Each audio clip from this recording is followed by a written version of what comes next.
Le Maroc traverse une crise sociale profonde. Les manifestations de jeunes, l'aggravation de la pauvreté et la contestation des choix politiques en témoignent chaque semaine. Dans plusieurs villes, les protestataires scandent pas de Coupe du Monde sans hôpitaux, du pain, pas des stades, l'école et la santé pour nos enfants, pas des milliards pour la FIFA. Un rejet qui vise directement la politique de prestige du Marzène, qui mise sur l'organisation de la Coupe du Monde et de la Coupe d'Afrique comme vitrine internationale, alors que la population réclame avant tout l'accès à des services essentiels. De nombreuses familles marocaines peinent aujourd'hui à assurer un repas complet par jour, tandis que l'école publique souffre d'un manque criant de moyens. Le chômage des jeunes particulièrement élevé alimente ce sentiment d'exclusion et d'injustice. La crise touche également le secteur de la santé, où les inégalités sont flagrantes. À cela s'ajoute le rejet populaire des accords d'Abraham, accentué par les massacres israéliens à Gaza, qui a creusé davantage les fractures internes de la société. Plutôt que d'assumer ces difficultés structurelles, certains relais médiatiques du royaume préfèrent détourner l'attention et faire croire qu'un même scénario pourrait se reproduire à Alger.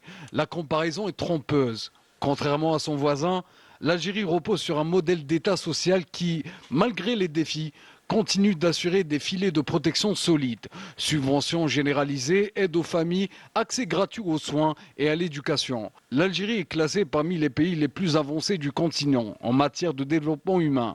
La récente rentrée scolaire a vu plus de 12 millions d'élèves rejoindre les bancs de l'école, bénéficiant de tous les avantages dans les cantines scolaires et les manuels gratuits, symbole d'une politique de redistribution équitable.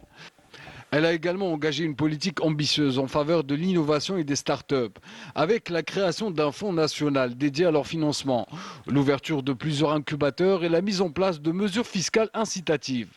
Le système de santé, quant à lui, reste entièrement gratuit. Avec un réseau hospitalier en expansion, la construction de nouvelles infrastructures modernes et la prise en charge intégrale de pathologies lourdes. À cela s'ajoutent des programmes de logement social ambitieux. Loin d'être un modèle de façade, l'État social algérien constitue un rempart concret contre la marginalisation et la pauvreté. Autant d'acquis qui distinguent l'Algérie de son voisin marocain, où les inégalités s'aggravent et où l'essentiel des richesses reste accaparé par une minorité. La stratégie de manipulation ne s'arrête pas aux revendications sociales. Les réseaux impliqués injectent des thématiques sociétales étrangères aux traditions et aux valeurs des sociétés maghrébines, afin de brouiller les repères et de détourner les jeunes des véritables enjeux en exploitant les canaux modernes de communication pour cibler la jeunesse connectée. Le collectif Gen Z, relais actif de cette campagne, a détourné l'univers du manga One Piece, sans aucun lien avec la réalité du Maghreb, en le transformant en emblème de ses slogans.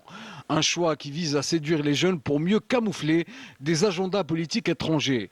Le Maroc et certains de ses relais régionaux tentent donc, par des actions désespérées, de déstabiliser les deux pays les plus stables du Maghreb, l'Algérie et la Tunisie. Les appels relayés depuis l'étranger, comme ceux annoncés pour le 3 octobre, ne relève pas d'un mouvement spontané, mais d'une tentative de déstabilisation importée. Derrière les slogans et hashtags, c'est une stratégie de dislocation qui se cache. La réponse se trouve dans la vigilance, l'unité nationale et le renforcement constant du modèle social algérien.